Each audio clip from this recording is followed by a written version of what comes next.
साथियों नमस्कार। पटना बिहार से मैं अमिताभ कुमार दास, आईपीएस 94 बैच, और आप देख रहे हैं मेरा अपना यूट्यूब चैनल दास बोले बिंदास। साथियों, इस चैनल में मैं आपको ऐसी जानकारियां भी देता हूं जिनको जानना जरूरी है, लेकिन जिनको ज्यादातर लोग नहीं जानते। खबर ये आ रही है कि भारतीय क्रिकेट टीम के पूर्व कप्तान साबिक कैप्टन मोहम्मद अजहरुद्दीन तेलंगाना सरकार में मिनिस्टर बन गए। ये वीडियो बहुत रोचक और ज्ञानवर्धक है, इसे आखिर तक दिल थाम कर देखिए। साथियों, कहानी शुरू से शुरू करते हैं। दक्कन में एक शहर है हैदराबाद, जो पहले आंध्र प्रदेश की राजधानी हुआ करता था, अब तेलंगाना का कैपिटल है। एक जमाने में हैदराबाद का जो निजाम था वो दुनिया का सबसे अमीर आदमी माना जाता था। हैदराबाद चार मीनार के लिए भी जाना जाता है और बिरयानी के लिए भी मशहूर है। हैदराबाद से मेरी खास मोहब्बत है क्योंकि आईपीएस की ट्रेनिंग मैंने हैदराबाद में ही की थी।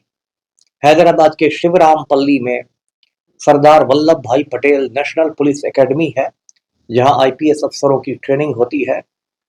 तो 1995 का पूरा साल मैंने हैदराबाद में बिताया और इस शहर से मुझे गहरा लगाव है।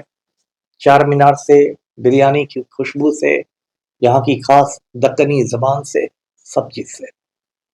उसी हैदराबाद में मोहम्मद अजहरुद्दीन एक मिडिल क्लास परिवार में, मध्यम वर्गीय परिवार में पैदा हुए और इन्होंने शुरुआती पढ़ाई, जिसको कहते हैं इब्तदाई तालीम, वो हैदराबाद में हासिल की और फिर इन्होंने उस्मानिया यूनिवर्सिटी के निजाम कॉलेज से बीकॉम किया। उस्मानिया यूनिवर्सिटी को उस्मान अली खान नाम के निजाम ने बनाया था। अब ये जो अजहरुद्दीन हैं, इनके एक मामू जान थे, यानी मैटरनल अंकल। मामू जान का नाम था जैनुल आबिदीन। जैनुल आबिदीन बहुत अच्छा क्रिकेट खेलते थे, उस्मानिया यूनिवर्सिटी की टीम में खेलते थे। तो उन्होंने अपने भांजे यानी अजहरुद्दीन से कहा कि क्रिकेट तुमको भी खेलना चाहिए, मैं तुमको क्रिकेट खेलना सिखाऊंगा। तो मामू जान के कहने पर अजहरुद्दीन की दिलचस्पी हो गई क्रिकेट में और वो क्रिकेट खेलने लगे। पहले वो उस्मानिया यूनिवर्सिटी की टीम में शामिल हुए और धीरे धीरे सीढ़ी पर चढ़ते गए। उसके बाद वो साउथ जोन की टीम में शामिल हो गए। जो दिलीप ट्रॉफी होती है, रणजी ट्रॉफी, ये सब होती है, ये जोनल लेवल पर खेली जाती है। साउथ जोन की ओर से उन्होंने दिलीप ट्रॉफी में बहुत शानदार बैटिंग की, रणजी ट्रॉफी में बहुत शानदार उन्होंने प्रदर्शन किया और उसके बाद 1984 में 1984 में उन्हें हिंदुस्तान की क्रिकेट टीम में शामिल कर लिया गया और उन्होंने बहुत ही धूम धड़ाके के साथ अपने करियर का आगाज किया। पहले 3 मैचों में ही अजहरुद्दीन ने 3 सेंचुरीज पिट दी है।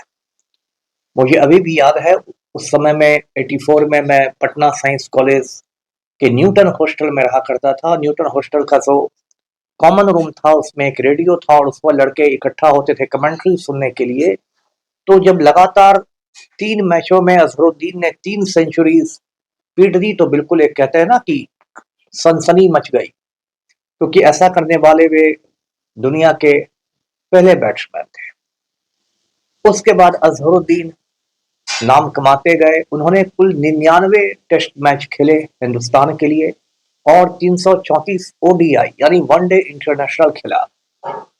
फिर वो हिंदुस्तान की क्रिकेट टीम के कैप्टन भी बनाए गए और 3 वर्ल्ड कप में उन्होंने हिंदुस्तान की टीम की कप्तानी की। इतनी कप्तानी किसी भी दूसरे ने वर्ल्ड कप में नहीं की है।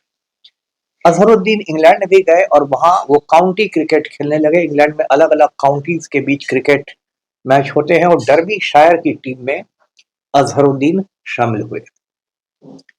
कहते हैं कि अजहरुद्दीन की कलाई में जादू था। वो इस किस्म से कलाई घुमाते, रिस्ट घुमाते और इस तरह से बल्लेबाजी करते कि लोग बिल्कुल अचरज में पड़ जाते हैं। इसके बाद अजहरुद्दीन ने बहुत नाम कमाया। उन्हें अर्जुन अवार्ड मिला, जो हिंदुस्तान में बहुत बड़ा अवार्ड है खेल की दुनिया का। बड़े बड़े उनको सम्मान मिले। कुछ विवाद भी उनके सामने जुड़े, कुछ कंट्रोवर्सीज भी जुड़ी। जैसे एक बार उनका नाम मैच फिक्सिंग में आ गया। क्रिकेट के खेल में करोड़ों की सट्टेबाजी होती है, जिसको इंग्लिश में बेटिंग कहते हैं। और बेटिंग में बड़े बड़े मैच मैच फिक्सिंग होती है, जिसमें पैसा लेकर बड़े बड़े क्रिकेट खिलाड़ी मैच हारते हैं, जीतते हैं। ये पर्दे के पीछे का बहुत खेल होता है। तो साउथ अफ्रीका की जो क्रिकेट टीम थी, उसके कैप्टन थे हैंसी क्रोने। उन्होंने इल्जाम लगाया अजहरुद्दीन पर कि अजहरुद्दीन ने ही उनकी जान पहचान बुकीज से करवाई थी, यानी सट्टेबाजों से करवाई थी।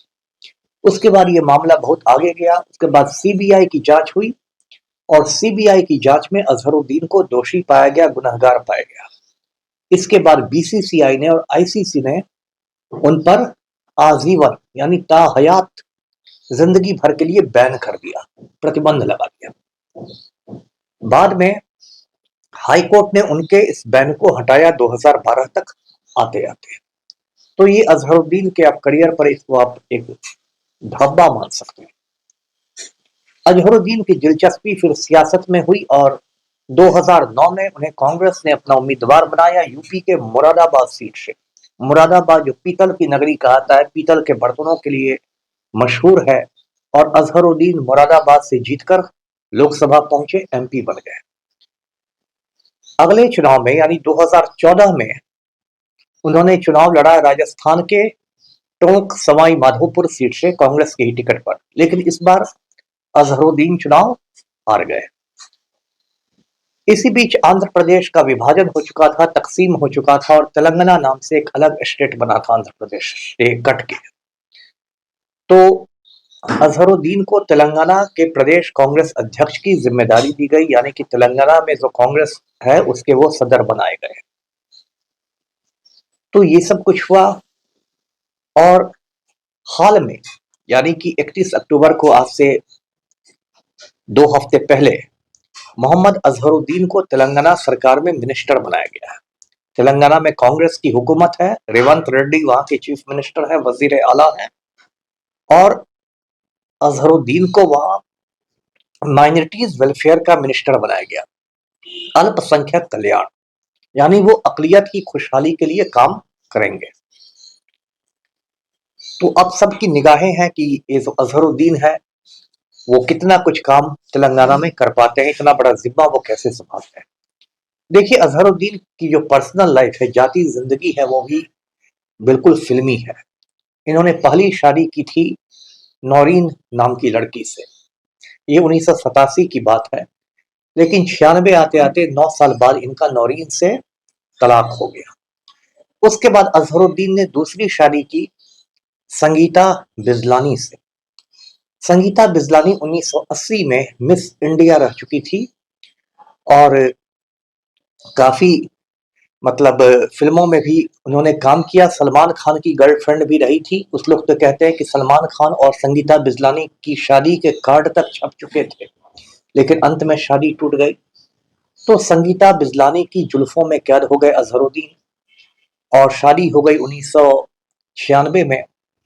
लेकिन ये शादी भी 2010 तक आते आते टूट गई, दोनों का तलाक हो गया। संगीता बिजलानी को यह शक था कि अजहरुद्दीन जो है उनका चक्कर ज्वाला गट्टा के साथ चल रहा है। ज्वाला गट्टा हिंदुस्तान की एक बड़ी बैडमिंटन खिलाड़ी है, हैदराबाद की रहने वाली है। तो पति पत्नी के बीच ये वो आ गई, तो उसके बाद दोनों का तलाक हो गया।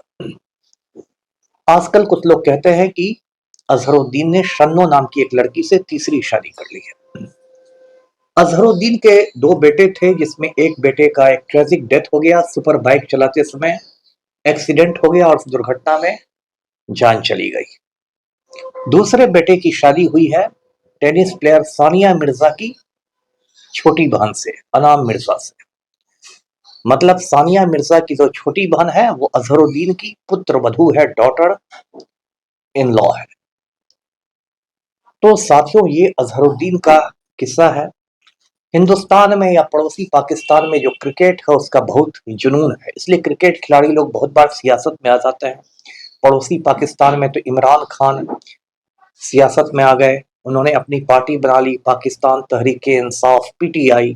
फिर पाकिस्तान के प्राइम मिनिस्टर बन गए, वजीर आजम बन गए। फिर उन्होंने फौज से लोहा ले लिया, पाकिस्तान की आर्मी से टकरा गए। तो उनको बहुत सारे केसों में फंसाकर जेल में डाल दिया गया।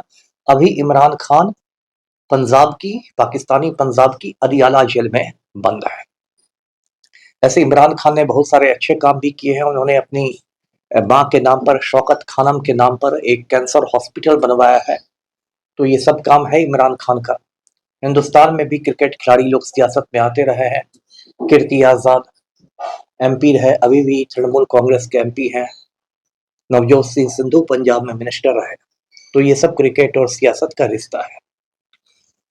तो आज का वीडियो यहीं तक था। जाते जाते मैं आप सभी को शुभकामनाएं देता हूं। आज पंडित नेहरू की जयंती है, नेहरू जी की यौम पैदाइश है, जो हिंदुस्तान में बाल दिवस के रूप में मनाया जाता है, चिल्ड्रंस डे के रूप में। मैं नेहरू जी का बहुत बड़ा फैन हूं, बहुत बड़ा प्रशंसक हूं। हिंदुस्तान पर नेहरू जी का बहुत बड़ा कर्ज है, जिसको हिंदुस्तान कभी नहीं उतार सकता। तो वीडियो को लाइक कीजिए, शेयर कीजिए, चैनल को सब्सक्राइब करें। धन्यवाद। जय हिंद।